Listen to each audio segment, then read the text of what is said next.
Okay.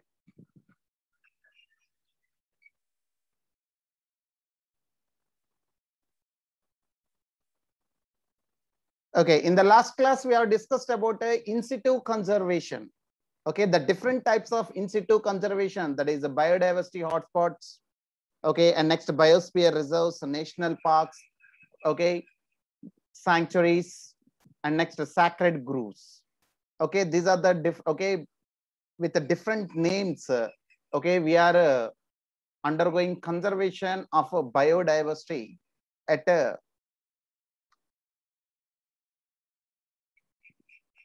okay, conservation of biodiversity.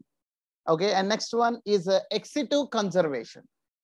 That means generally if the species, okay, if the species number has been reduced very much, the species number was reduced very much and they are in a endangered or threatened condition, the species, then such organisms are taken from their natural habitat and they are placed in a region where some the similar conditions are provided artificially and they are conserved.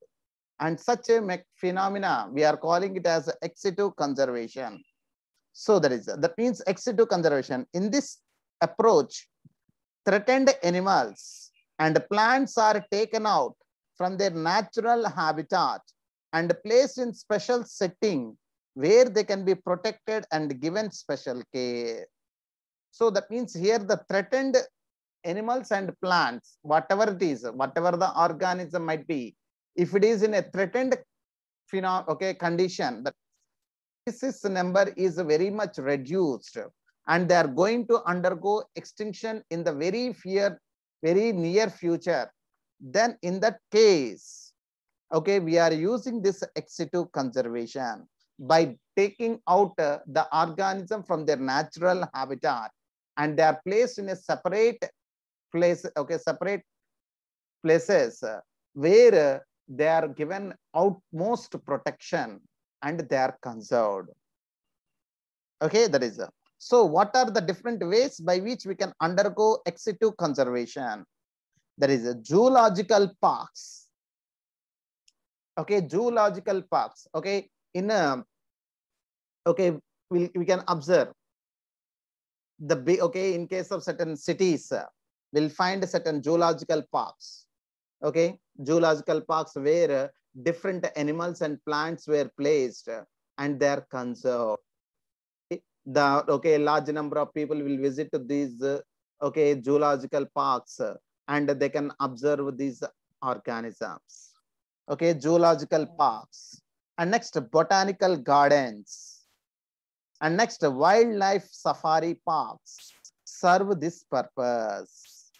Okay, wildlife safari parks, okay, serve this purpose. Okay, these are all, okay, the places where animals or plants are placed and provided certain environmental conditions and they are protected in the name of all these.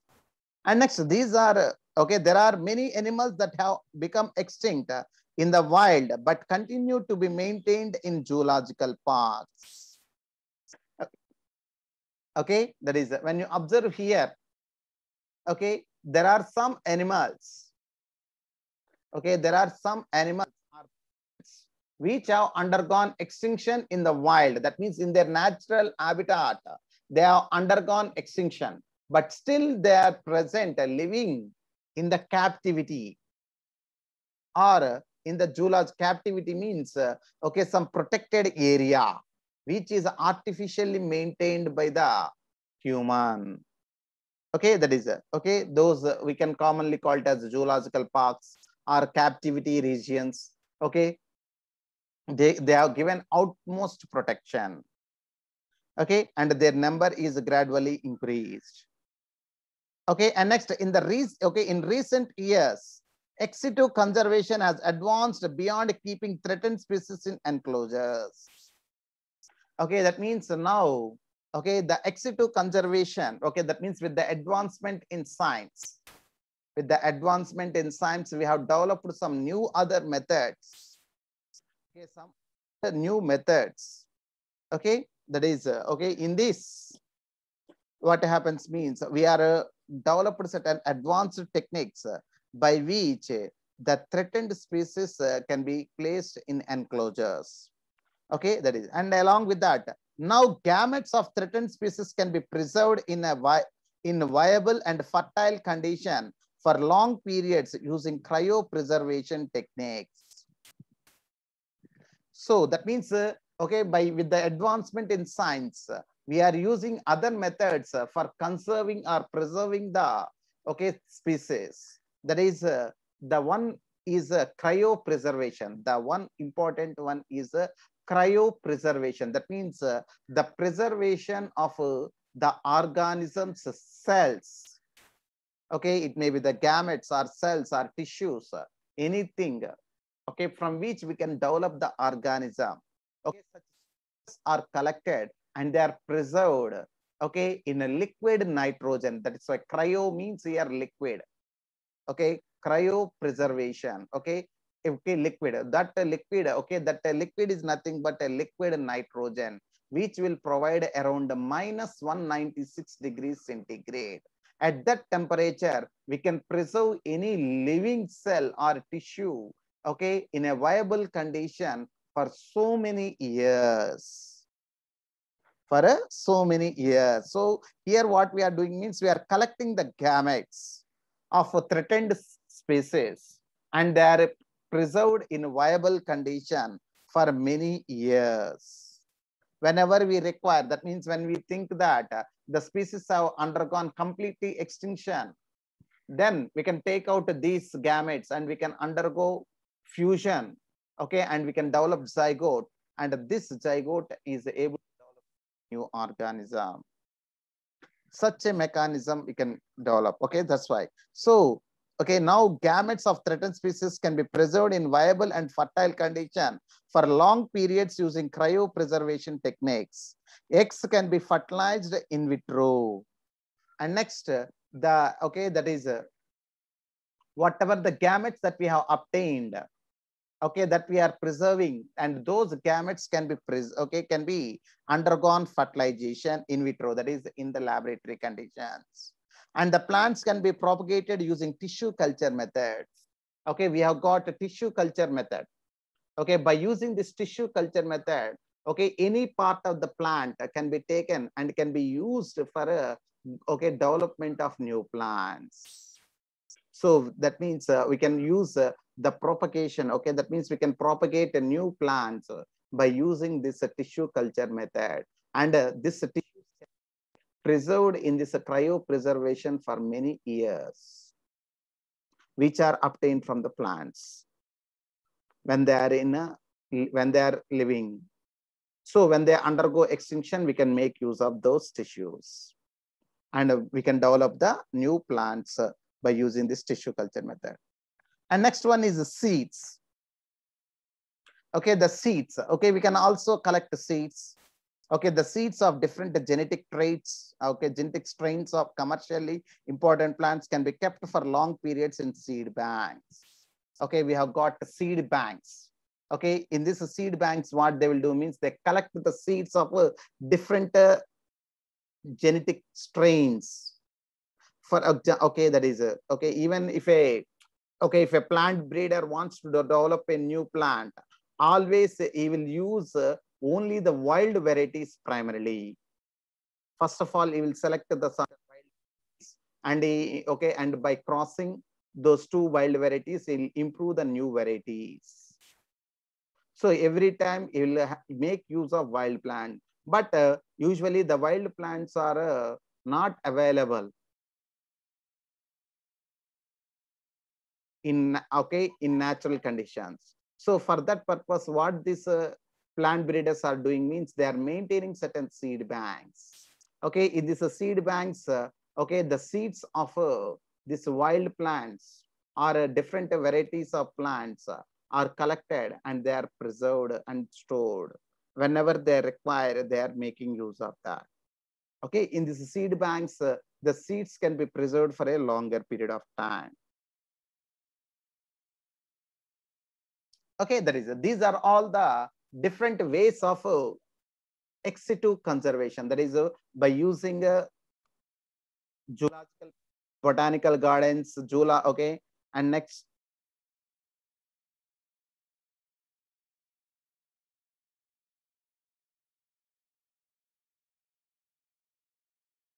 wildlife, okay, wildlife parks. Like this, we are making use of different okay places, and at the same time, we are also using certain advanced techniques like cryopreservation. Okay, cryopreservation. Okay, fertilization by in vitro method. Okay, and next usage of seed banks. Okay, usage of tissue culture methods. Okay, these are all the different methods by which we can conserve biodiversity by ex situ okay, by ex situ ways. Okay, anybody is having any doubt regarding ex situ conservation?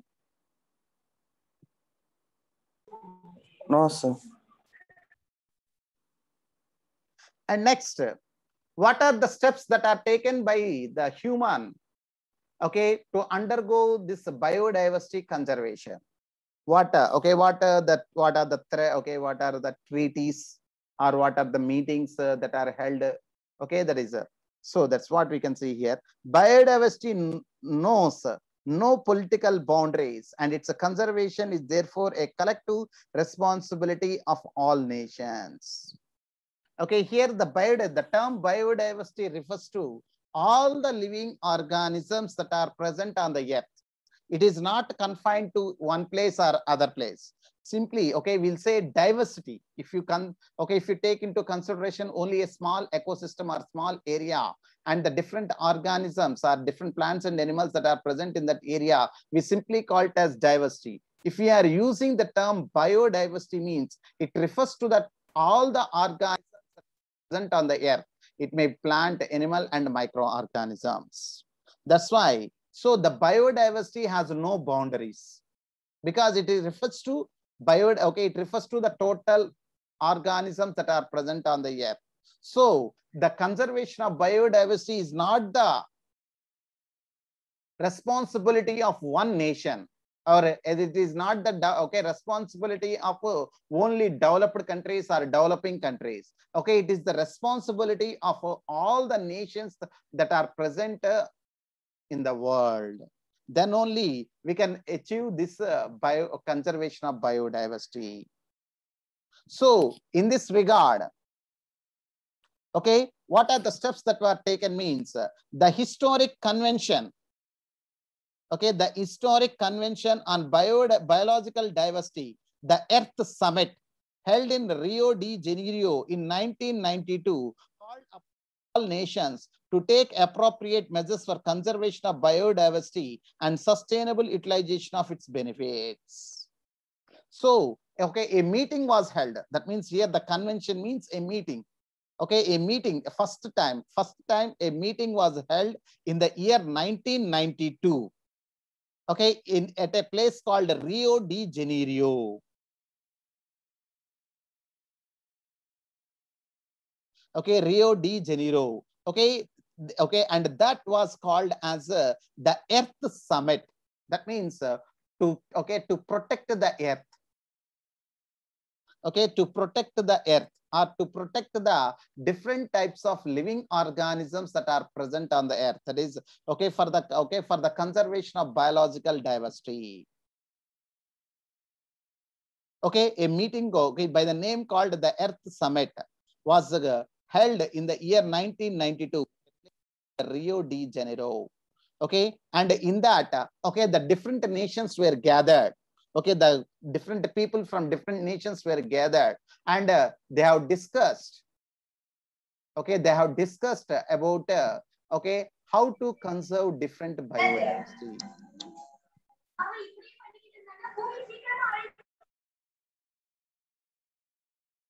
Okay, how to conserve biodiversity.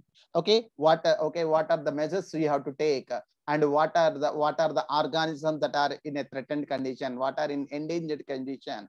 Okay, what are the measures we are that that particular okay country is taking. Okay, what are, okay, all that were discussed, and what are the benefits of biodiversity also have been clearly discussed. Okay, that is. And next, in a follow-up, the World Summit, okay, World Summit on Sustainable Development held in 2002 in Johannesburg, South Africa. Okay, 190 countries pledged their commitment to achieve by 2010 a significant reduction in the current rate of biodiversity loss at global, regional, and local levels. Okay, that is. Okay, when you observe here, that means follow up after 10 years. After 10 years, another summit was in address, that is a World Summit. Okay, what is the importance of this World Summit means?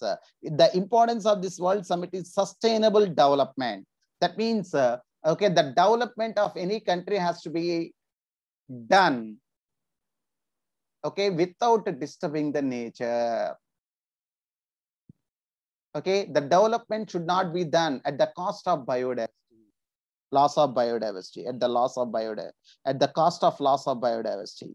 So that's why, okay, so a summit called World Summit was held in Johannesburg in South Africa in 2002.